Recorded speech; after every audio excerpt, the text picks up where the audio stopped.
whenever I'm ready. I have nothing to say about the last 5 minutes. Coach Robinson coached that part of the game. You guys be sure and tell Coach Rob I said that. It was unbelievable. I thought from a big stretch in the second half, we were really, really good. We were making shots, we were defending. And then all of a sudden, the 5-minute mark, we have 5 turnovers. Thank goodness when we missed a bunch of shots, we also got the rebound. Theo goes to the line and makes 2 free throws to salt it away. Kenny took a big-time charge for us. But you got to congratulate Duke, but gracious sakes, they made a bunch of shots. And when they beat us over there 7 days ago, I thought we were timid or tight or scared. Remember I told you that? You guys get to choose. I didn't necessarily think we were that today. We were just sloppy. We threw one look-away pass and turned it over. We turned it over, and Kenny's running down there to get the ball in the backcourt, and I'm screaming, no, no, no, because I knew that they threw the ball. It was going to be a backcourt violation, and he slips and falls, and it's their ball back out of bounds. It was some of the weirdest stuff I've ever seen. But the bottom line is that we made enough plays, and we're still playing. So I'm happy, and if you guys will direct your questions towards the players first so we can let them get out of here, that'll be good. First question to our right. Brett Friedlander, North State Journal for Theo, and if either of the other two guys want to answer, could you describe what that last 6 minutes was like? I mean, what's going through your head, and how are you handling all that? I know personally, it's just another thing I can say that I've been through. I mean, me and JB been through literally every single situation you can go through. I mean, going down the sideline, I got the ball in my hands and I feel it slip off and out of my hands. I'm just like, oh my God, you got to make up for this one. But I just like how we fought back. I mean, at the same time, you just got to keep playing. I mean, you can't just stop. I mean, the game's still going on, and you just want to make plays. And we got some big-time offensive rebounds. That's part of the game also. We extended a couple drives, and the time went down. Extended possessions. Possessions. What'd I say? Yeah, I think towards the end, we were just trying not to make mistakes, and we end up making mistakes instead of just continuing to be aggressive. And, Coach always wants us to make the smart play, but at that time, we just stopped being aggressive, and they were the ones that were being aggressive. So situations like that, we just got to keep playing and just remember that we can't stop being aggressive. And at that time, that's what we did, and that's why we made the game so close. Luke? Yeah, I agree. Well said. First to our left. Allen Fields, the three-point conversion. This question is for Theo. A completely opposite game for you as far as overall from the last game, but how did it feel to have the game in your hands at that point to, sort of end it well for you? Yeah, I mean, I made a big-time turnover that I needed to make up for, and I'm be honest, I was like, you're making these 2 free throws. Like, you just almost blew the game for your team, so you have to make them. And I went up to the line. Coach was like, be big time, make this shot. And I stepped up to it and knocked him in. Right in front of me. This is Chris Idell from Herb Radio. This is all for the 3 players. Talk about playing against Virginia. The last time you guys played them, it was a tough game. So what do you guys have to do tomorrow to get better, to win a game? Yeah, we just got to make sure we're taking good shots and making sure we're moving them on the defensive end. They're great defensively, and we just got to make sure that we limit our mistakes. If you make a turnover, you know that you're going down and you're about to play defense for 30 seconds because they keep moving the ball until they get what they want to get. So we have to limit our turnovers and make sure that we're getting great shots on the offensive end. I think also defensively, we've really stepped up these past couple games and played a lot better, and I think that's important for us to continue, especially against their team, very good defensively as well. I agree. For Mars Sports Channel 8, you guys played 3 games in a 5-day stretch earlier in the season and won them all. You played 3 in a 3-day stretch now with another game coming tomorrow. Are you guys tired at all? No. I feel great.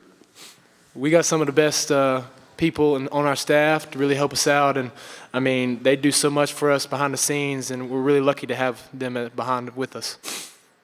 Reminder, both locker rooms are currently open to our right. And Luke's talking about they stay here last night and they got in the hot and the cold tub. They do all those things to try to restore their legs. I mean, Jonas Saratian, our trainer, and Doug Halverson. I mean, Jonas is our strength conditioning coach, and Doug Halverson, our trainer, really do a great job. They don't get the credit, but behind the scenes, they do a great deal with all of these guys. They saw Joel last thing before he went to bed last night. Saw him first thing he got up this morning, and those guys really do try to make sure that they're as refreshed as they possibly can be. And then other than that, it's all in your mind, and I hope it's not in our mind. Back right. Bobby Manning, CLNS Media. Roy, what's been the key? Could you direct it to the players so they can leave? Theo, what's been key to this team's success against the 2-3 zone? Did seeing Syracuse earlier this week help prepare for you at all for this game? Just playing against 2-3 zones. I mean, we went through these couple games going against Syracuse and Duke, and we have really good passes on this team. Like I said before, we look for each other, and we're very unselfish, and that's one thing we don't have to worry about. You're willing to move and cut when you know guys are looking for you. So I think that's the biggest thing for us. Take 2 more questions for the players. First one to our left. Greg Barnes, Inside Carolina. For the players, guys, Duke shot 41%, third straight game in this tournament that you've played very good defense. You talked about needing to flip that switch. Do you feel after 3 games that switch has been flipped defensively? I think so. I think we can still get better on the defensive end, but that's the one thing that's just been killing us. You know, like I always say, we can score the ball. We have people that can score it, but it's just about, can you stop other people from scoring? And when we're playing defense and we're out there just running around and being active and competing, you know, it's hard to stop us. And that's why each and every time, whenever I get a chance, I just let them know we got to get stops. We got to get stops, because that's what it's all about. And like I said, when we're playing defense and we're competing, we know we can get the ball and go down and score. So it plays into our hands. So we just got to continue that. Last question for the players. Back right. This question is for Barry. My name is Vincent Davis, New York Amsterdam News. Right here. Oh, okay. After Jason Allen's flagrant foul. Who? He said Jason. Jason Tatum was here watching the game. Yeah. Sorry, the flagrant foul. Yes, sir. What type of question? I mean, what were y'all discussing out there on center court? Oh, yeah. I told him, you know, they're always going to get on him about that.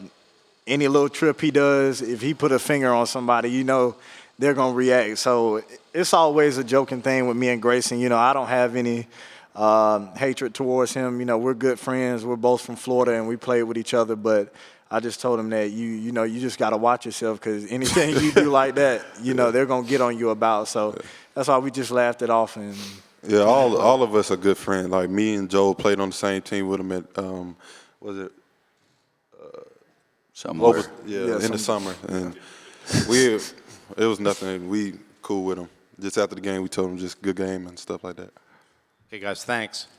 You guys head out. Any questions for Coach? Front row. Or right here, Coach. Roy, how big was the contribution that Garrison Brooks gave you tonight? And was it just a matchup thing? You needed to get a big in there against their bigs? Well, a little bit of both. You know, Theo got to 2 fouls, so I was trying to be very cautious with him in the first half and hopefully he didn't get his third. And then when he got his third, I put Garrison back in. But I thought their bench had outscored our bench dramatically in the first 2 games. And so we did challenge our guys. And I think that with Garrison getting 10 and Sterling getting 6, that was big for us. So part of it was Theo's fouls. Part of it was trying to get some other guys involved. And part of it was the matchups. I mean, because we had Theo guarding Marvin for quite a while. We had tried to guard him with Cam for a while. You know, so it was a little bit of both. But the most impressive thing to me, and I just looked down now and I remembered that Steve Kirshner said, guys, we had 28 field goals and we had 24 assists. That's pretty doggone impressive right there, too. To our left. Joe Giglio from the News and Observer. Roy, before the first Duke game, I asked you if you had switched identities with Duke this season. I'm wondering if you're going to pull off this, complete the analogy here by winning this tournament 4 games in 4 days and by beating them. Yeah, you know, it is strange there. I'm not as comfortable with this change in personalities, I can tell you that. But for us, we need to be North Carolina. We're a good shooting team, and we haven't shot the ball very well yet. we're a good attacking team, and we haven't attacked very well yet. The thing that we've done better here for these 3 games is we've been very unselfish, and we've guarded a little bit better, which I've always wanted to do that, but we need to shoot the ball better. And you know, the turnovers, the sloppiness that we have at times can really kill you against Virginia because they're so efficient on the offensive end of the floor. If you don't continue scoring yourself, it's really, really difficult. So we've got to understand that, and I'd like to, for one more day, yes, I'd like to change personalities. I'd like to be able to do what Duke did last year. First row to our left. Alan Fields of the three-point conversion. Coach, those last 20 seconds, have you ever been involved in such a just back and forth, just down to the wire like that? I don't think so. You know, I've coached a lot of games. I mean, I've been over there for 1,000, 1,100, 1,200, ever how many dadgum one it is. But I don't remember seeing anything like that. But yet last year in the Final Four, we missed 4 straight free throws and got the offensive rebound. And I'm up there, and Kennedy Meeks says, "Oh yeah, I've seen that." And I said, "I've seen a million games. I've never seen anything like that." So I haven't seen anything like that. I mean, Luke loses a dribble on the baseline. Theo drops the ball out of bounds. Kenny is coming to pick up a loose ball in the backcourt once I'm screaming, "No, no, no, no," because their guy clearly threw it back court, and he falls and knocks the ball out of bounds. I mean, you can't make that crap up. It's just something that happens. And so, no, I've never seen anything like that. Take 2 more questions. First one here. Hey, Coach Roy, Chris Idell from Herb FM Radio. I have no idea who you are, what you said. Where are you from? Herb FM Radio in Baltimore. Okay, you're really a fast talker. Sorry. I am too during timeouts. My players don't know what the hell I'm telling them either. Anyway, talk about your bench tonight. You guys outscored them 16-0. You know, is it better from last night when you guys had to, put them in early? Yeah, and we said something to the guys before him because the last couple of games, the last 2 games, their bench is completely out. Manned ours, points, rebounds, everything. And so we wanted our guys to give us a good lift. And I thought Garrison was really good. Sterling was 6? I thought he gave us some moments.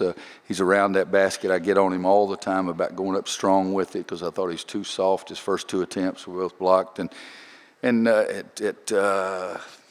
I forget which time it might have been after the flagrant foul or something. I think that's when it was. I grabbed him by his shirt as hard as I've ever grabbed any player. I think I've only grabbed 3 players in 30 years, but I grabbed him by his shirt and was screaming at him because I'm talking to my players about what we're going to do. And I'm really good at math. And I counted 1, 2, 3, 4. My big fellow standing over there. My man was checking the crowd out. Now he's in the game, so I grabbed him by his shirt and pulled him over there. So if anybody sees that I assaulted somebody, I'm asking for forgiveness before you guys accuse me of doing it. But then Theo said that I could grab him, and I told him, I said, I've wanted to grab you a lot too, but I've never done it. But the bench was big for us, yes. Last question, say your name slowly. Hi, Coach. David Glenn from the David Glenn Show and ACCSports.com. You mentioned the UVA game, turned it over 19 times, shot 30% from the field roughly. Do you say that was 2 months ago, your lineup's different, you've gotten better, or are there things you can take away from what happened on January 6th? I'll say that we got to play a heck of a lot better. I mean, guys, they're the #1 team in the country. They're the #1 team unanimously. And they beat us by 77 points or whatever it was. So we've got to go in there and try to play the perfect game. If we try to play the perfect game and play as close as we can possibly play to that, then we'll have a chance to win. There's nobody that has more respect and admiration for the way another coach coaches than what I feel for Tony Bennett. I'm serious. I really enjoyed his dad, liked watching his teams. We had some golf conversations, and I think Tony's just done a marvelous job. You realize they weren't even picked in the top 25? I mean, what he's done this year is a kind of year for a coach that you dream about.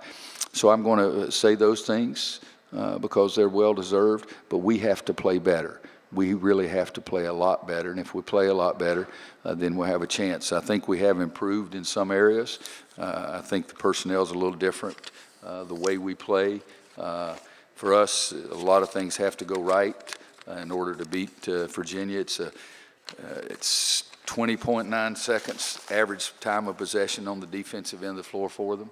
So we've got to be tough enough to bend our knees and stay in the defensive stance long enough, get good shots, and don't turn the ball over. And again, we'll have a chance. Okay, thanks, Thanks, Coach. guys. Thanks, Coach. See ya.